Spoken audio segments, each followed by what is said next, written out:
Hi guys, it's another episode of POV the Gen Z Parent, your favorite parenting podcast for Gen Zs and Zillennials, where we share real life experiences, stories, and tips.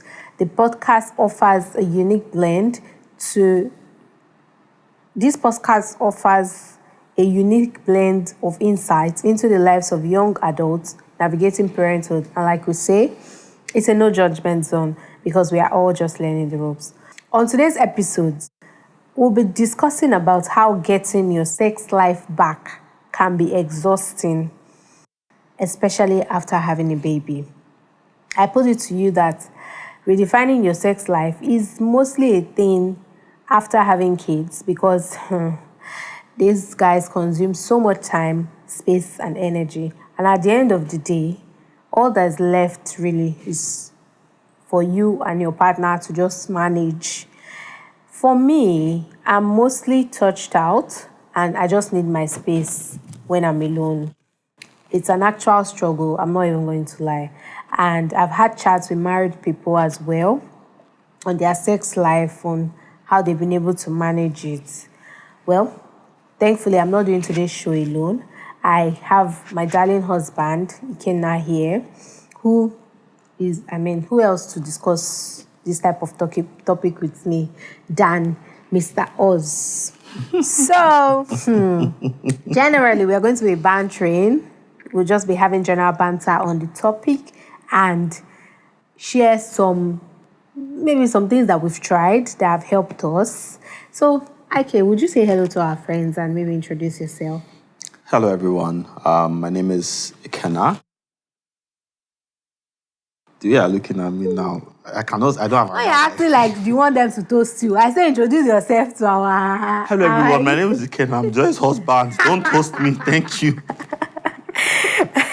Don't toast me. I'm begging you. Anyway, let's dive right into it. So I know that women most likely are the ones that may not like to have sex mainly after birth. And you guys, on the other hand, you'll be claiming that you've already waited. You waited 6 weeks. On 6 weeks, they say people should wait. You'll be acting like Jesus is coming that we are telling you people.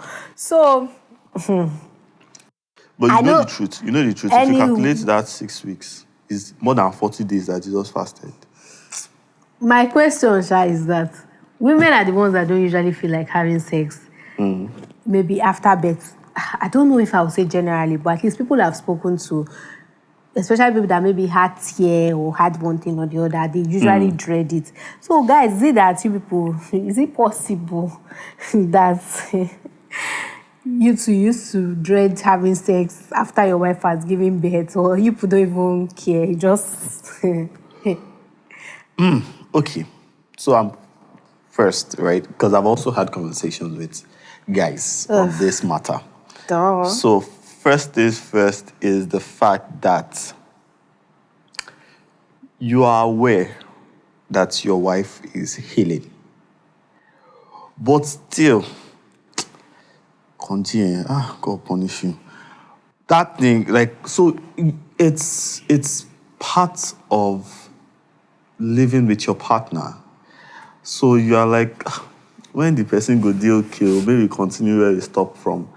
But you're already aware that, okay, this person's body has changed. This person is going through a lot more right now. There are different factors to it, right? There is the fact that, so for instance, if your wife had a tear, or her body is just generally recovering,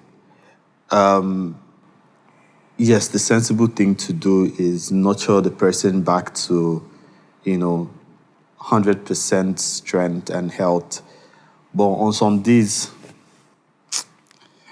you just want to debe, because the truth is, at some point during the pregnancy, you put pause there. Let's wait, let's not go and wound the baby. Right? Which one the baby? Some people can actually do think about it that the way we are doing this woman, let's even take it easy because maybe the baby can even feel that, they are disturbing the person's side. So basically, right, in essence, you have been on break for, and it's not just 6 weeks. Don't say it like it's just 6 weeks. It's not just 6 weeks. You have probably done maybe 1 month before. Then these 6 weeks now come. Even if you are But fasting. you're not the only one not having sex now. Me, am I not on break Exactly. too? That's the part I'm talking about, because you're also thinking of that okay, it's not like the person is doing something when you are waiting. Like, you guys are both trying to recover. So What are you recovering from? let's not go What inside. are you recovering from? I'm recovering from sleepless nights. How is that one affecting your kidney? See, this thing is psychological. It's actually going to affect. You boy, Please. you are a rare breed. Hello, ladies. Remember that both male and female, they are both logical and emotional beings. So sometimes even the feelings used to knock us too. So it's not there. It's not easy. I'm just letting people know. It's not easy. Anyway, me, I shall have problem with men that always complain about their partners every time. As your partner has given birth, you be complaining, you say, look at your breast, look at stretch Oh, that's mark, not good. look at That's not this, good. look at that. And those things, they can even water down the lady's self-esteem and even our attraction. Because you put things that maybe we don't look at. We too, we know how our bodies were before we started giving birth now. Mm-hmm. So when you now start giving birth, your breasts already flap like this. This one, different things have just changed. How do you think that partners can manage situations like this, especially husbands, partners? So my issue with some men is that they just talk down on their partners after birth. Maybe truly we know that some people's bodies change. You just talk down on your partner. That also can affect your partner's body image and the sex life generally. So how do you think that partners can manage situations like this, especially when truly, let's not lie, the lady has changed completely, her body, her entire physique? How do you think that partners can help their partners through this type of situation and just do better generally? So basically, first off, I think some people don't even know what to say and what not to say. Because you didn't, or correct me if I'm wrong, is it like you expected her to remain the same after giving birth to a full human that you're watching grow? That's not possible. First off, that human was pretty much very tiny, and that human grew inside her, and that human has now come out, right? That's the whole. So, first things first is, for me, I don't believe in shaming. Have I ever done it? No, you have not. Okay. Because I don't know why you're putting me on the spot. No, I just want to remember, just so that at least I'll apologize. But the fact is, it's important for every husband and every man to at least know what to say and what not to say. It's pretty much, I think it's actually stupid to actually shame a woman who has gone through that process of childbirth, because first things first is you don't even know what that process feels like. You might have seen it, you might have seen several women go through it, but the fact is, even when you look at two women at the same time, the changes are different, right? Some people have the grace of God that they can maintain the same body shape, the whole way through, right? It's possible that they can give birth and go back to their size 2 or size 4. But that doesn't happen. There's a slim chance of it happening, right? But the first thing is you have to, especially once your wife gives birth, I think that's like one of the hardest times in a woman's life, because she needs way more support than she has ever needed, because there's a lot of changes going on with her at that point. she needs to get back to so many things mentally, physically, emotionally, because the pain, first off, let's even break it down. They go through different stages of this thing. They go through the stage of pregnancy, right, where they are carrying this heavy dumbbell in them for a long time. A baby is not Right. dumb there in Jesus' name. Amen. But it's like, imagine carrying weight for 24 hours constantly. That's mad. No guy can actually do that. You can't be in the gym from morning to night and say you will continue carry. How about you say if you'll be tired, right? So imagine a woman carrying a child the whole day. And she does this for instance, the child starts getting bigger from, say, 5 months. Let's say 5 months. And she's going to 8 months, or 9 months, rather. 10 9 months safe. 10 months safe. So another 5 months of carrying, Jesus Christ. So you do that, you then go through childbirth, which is, if they don't cut you, you tear. If you don't, is another. So, of course, they say the pain of childbirth is out of this world. Baba, no matter how bad it is, you will feel it if you were a lady. But then, so she then goes through all that, and the point where she's supposed to be nurtured back to life, we are now having to say, you don't look like how you look. Bro, did you tell her she doesn't look like how you look when she was carrying the baby and her stomach was pushing out? It doesn't make sense. I just think it doesn't make sense. So how do men you should think learn men should, to be gracious with their words, especially to their partner.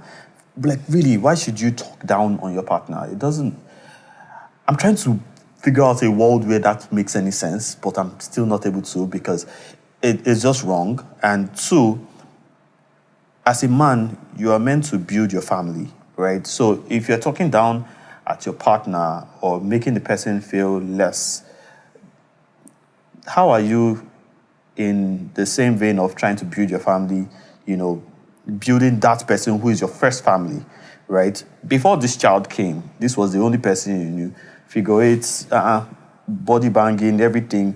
And now the person just went through a major change, and it shouldn't be difficult to nurture this person back to normalcy.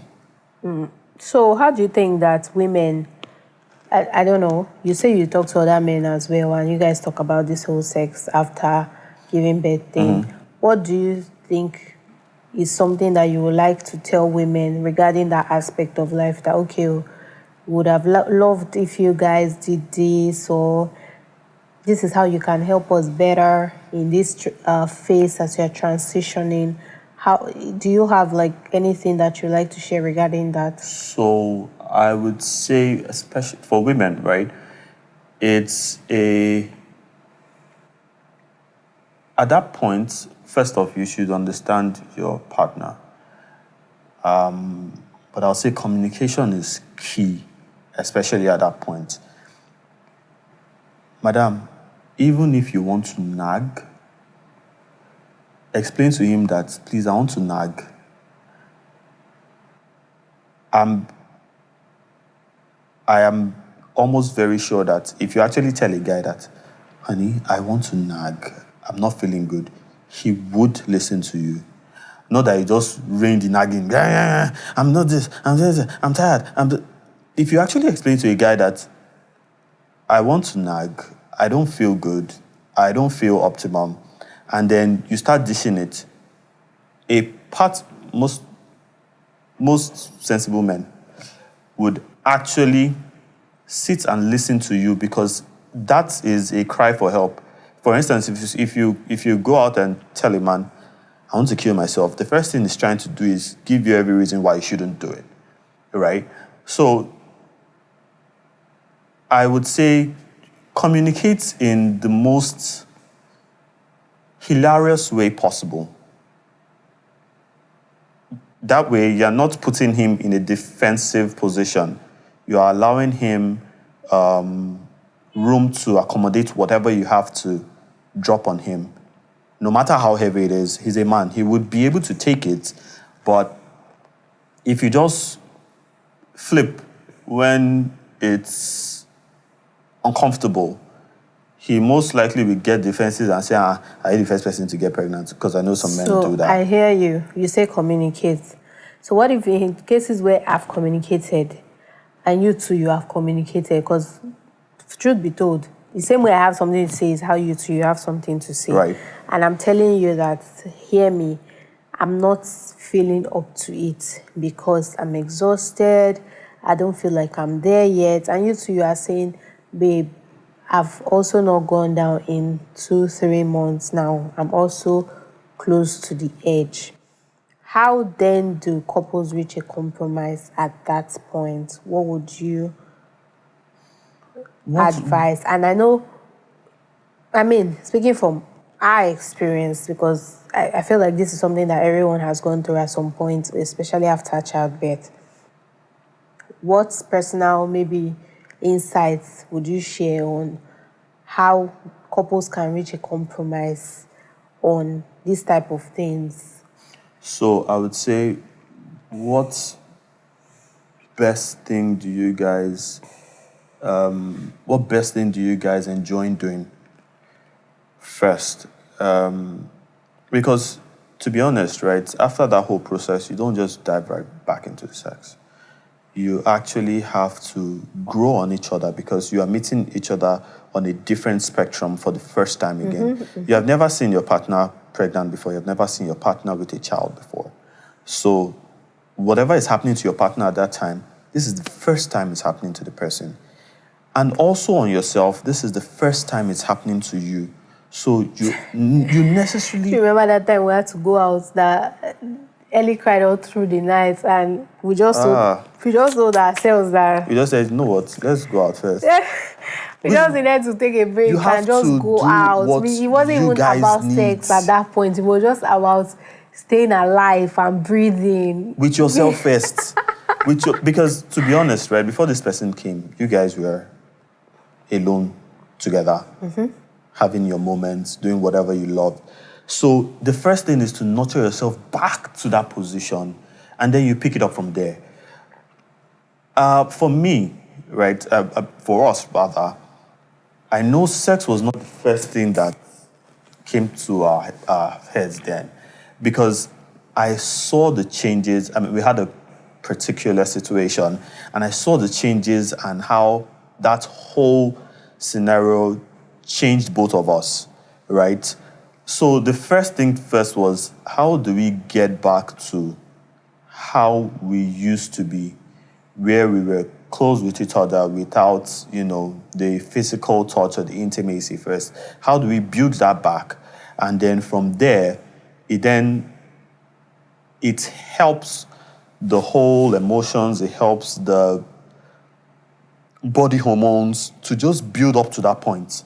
There are a lot of things that goes into nurturing your partner to be who you guys were. You have to be first.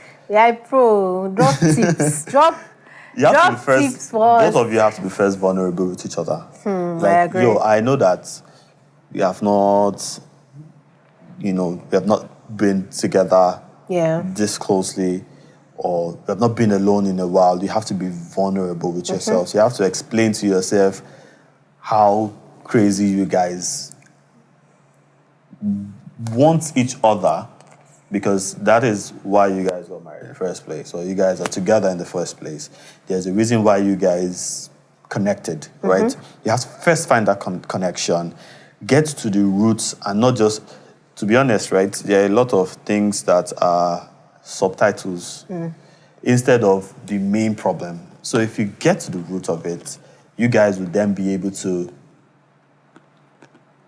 pinpoint the solution from the root, and then funny enough, it's easier to bypass. The funny thing about this getting to the roots is that it can be very simple things, such as maybe the woman feels like you are not helping me, you don't help with the baby, I feel like I'm all alone, or the man thinking you don't even appreciate the what I'm doing. You know, different things that simple communication and sitting down with your partner, being vulnerable enough to talk about would fix. Absolutely.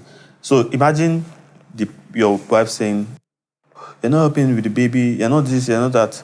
And in your head, you're like, 90% of the time, I always come and carry this baby when you're tired. You in your head, you're also saying, I do a lot.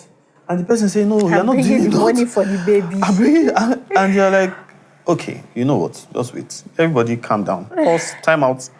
Let's go back.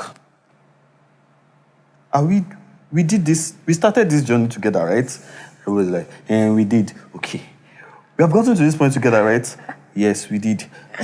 So, but you saw when I did this, and then at that point it's like, but still, you know there's still a lot of, you're like, okay, everybody calm down again. So from that point, you then know that it is not about what you're doing, it's more emotional. You need to communicate to the emotions of this person rather than doing things, because you can keep doing things and the person is not even seeing it. True. At all. Yeah, the person is just, they're like, you're not even there, and you're looking at yourself that, I'm here now. No, I'm here. In fact, see the baby in my own hand now. But you're not communicating to the person you're not communicating to the person's emotions. You're just speaking words, or sometimes it feels like you're defensive, but you need to speak to the person's emotions. Also, you have to focus on rebuilding intimacy. What are those things that you love to do? On some days, I'm like, you know what? Elena is with grandma. Let's see a movie. It's been a while since we saw a movie. And we'll stay and see the movie. A couple of times, right, we don't finish the movie, because that's where we then get to talk and get to communicate more and get to explain where we are as individuals and where we are going to as a family, right? So that is another very important key. You have to rebuild your intimacy. Remember what the pleasures were and the things that made you guys tick. Sometimes I think it then I'd like leads to add making out. That's what I wanted to talk about. That sometimes when people hear focus on building intimacy, they just think that maybe it's sex. Sometimes it's not even about sex. I know that you people should everything must end in sex for you people. Not necessarily. But in life, you people should know that life. not everything is about sex. Yes. In life. Yes. Not everything is about sex. Thank you very much, my teacher. I wish I had video of that part. You don't know, I know. Now, in life, not everything is about. Now, when people hear intimacy, they think that is sex. But sometimes it's as much as giving your partner a massage, having conversations. Just give you massage. You used to give me massage. If I give massage, you give me back. That's the thing. So I used to start giving massage. That one I know I'm very consistent. give massage, helping your partners just do things around the house, talking, taking a walk. Funny thing is the way women are. When you naturally do some of these things, you will not even get the sex easily than when you are just coming. You say, and that does not mean that because I say give me massage, small thing, you are using kidney to push me. That is not what I'm talking about. No, massage. What do you do massage? It's not hard. Wait. It's not hard that they used to do massage. What I'm talking about, if I say give me massage, I'm not saying give me massage and to you people, you cannot do something for free. You cannot do something without expecting something back. If I say give me massage now, next thing I will be feeling kidney on my body. That is not the way it's supposed to be. The way I'm saying this is as if that's what I used to do. Is that what I used to do? Me, I don't know. I'm just telling you. Hello, that's not what I used to do. Sometimes, simple intimacy. Going for walk, giving your partner small. And men, they don't used to play with you people. If I come to you now and I just do like this, next thing, you are offering clothes. Why? It depends. If the clothes was on before. It's not like the clothes was not on before. Because we're at home. So as much as possible, honestly, at that phase, after birth, just try as much as possible to just do things with your partner. Then naturally, I want to believe that it will flow into sex. Not that you are coming attack with skinny, full force, rod. Why? Spare the road and spare it. It doesn't have to be that deep, but you get, I know it gets me. Tell your other men. Are you warning me? Abi, you're warning I'm everyone. just saying, because I'm speaking for my sisters. Let's say it like that. We are just saying. I'm speaking for my sisters. Sisters, am I not speaking for you? Well, yes, sisters. We are speaking for you also. And men, please. I mean, don't Just go be straight to the end. Come on. You don't like play. People cannot watch film. I was looking at you when you say when we are alone, we always watch movie, and the movie does not finish. Why does the movie not finish? I said you now like communicate. them that you communicate to your body part. No. Men, we embarrass you. No. What are you communicating with? Like we talk. We talk. Organs speaking. No. Organogram. If I cast it now, they say I cast it. But say you know that most of the time when we are talking like that, it's you that you are not to finish the talk. It says me. Yes. Shall we should start marking? Oh, I don't mark. Ladies and gentlemen, ladies, please. This thing that she just said, don't mark register every time. I'm begging you in the name of God, don't mark register. Because some ladies do not say, today I've done it. I'm like, yeah, okay, so now that you brought up that don't mark register. Now that you brought up that thing, sometimes, because of the way schedules run and because you just have to be intentional about your sex life. Yes. What do you think? What's your perception of scheduling sex? Because remember this popular, is it Queen Charlotte, when she speaks about on days and off days? Right. I know we also tried on days and off days at some point. It allows, I know it can feel like a routine, like, whoa. But the truth is, sometimes you just need that routine. It's like prayer life. You just have to keep at it. Otherwise, the farther you are going, the more you will be having things that will be taking you away. Right. They carry you go where you don't know. Right. So what do you suggest? I agree. I am 100% for scheduling, right? Sometimes it just takes away the stress of having to think about it. For instance, if you have a reminder on your phone that beeps.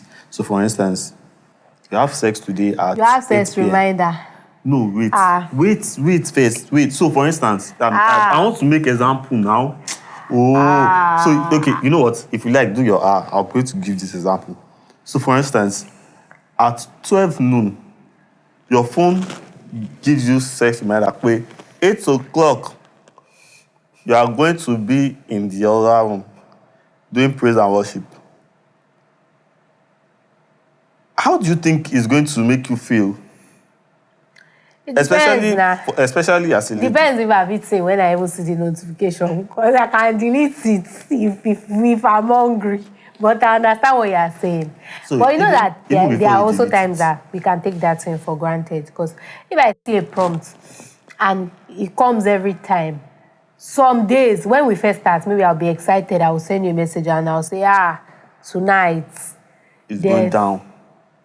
You prepare your mind. And also, that's one thing that it does for maybe partners. I don't know. For ladies, it can prepare you because you would have mentally prepared. So if you are at home and you are with children, know how you manage yourself. Because tonight, your guy must. And you that you are going to work too, know how you come back early. So somehow, I think it still does some level of good, even though when it now becomes too consistent, maybe we cannot start taking it for granted and it can become a routine. But at that stage, I want to believe that you have left you have started rescheduling the scheduling time. You can't, especially because of this whole sex thing, right? It's not a one-size-fits-all. You can't just say, I'm just going to be doing this, even yourself, as a person, you'll be tired because you'll be like, why am I even... Like, it's not food, it's not rice and beans. So you know it's not food. I don't know that you people it's are aware food. that it's not food. It's food. I didn't say. That's why I say it's not rice and beans. Give us summary so far of how to get our kidney together. The thing is, therapist. When I collect my license, people start paying for it. So the truth is, as men, right, when your partner is at this stage, you, to a very large extent, needs to drop your standards and expectations on this thing called sex. Majorly because I can tell you for a fact, your wife needs you more than your pennies. Your pennies needs satisfaction. Because she is, trust me, she's just meeting herself on this spectrum for the very first time. So, again, there's one quote I heard, and that quote is life. Happy wife, happy life.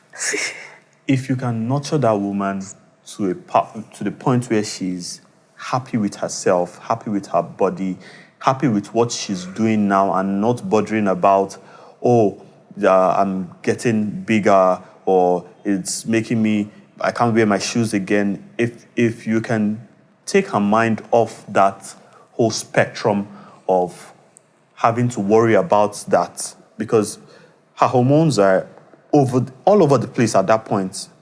Once you can get her mind off that, Baba, you're going to collect on a steady. You're going to collect on a steady and you'll be happy. You'll be happy with life. Because happy wife, happy... Say it with me. I didn't hear you. Happy wife, happy life. That's the honest truth. So, my fellow men, please, don't stress the woman. Build her up. Build her up is more important, especially at that point, than any other thing, right? As the kids grow up, you can, throw them, let them go and do sleepover. You people will have time. This is the problem. You are still going back to what we are closing from. Maybe we have already said this one. I'm just saying my own child. You can say that this topic can never finish from the amount of men. So please, as much as possible, try and communicate to your partners. Try and be vulnerable. Sometimes these men, they act like they know, but they don't know.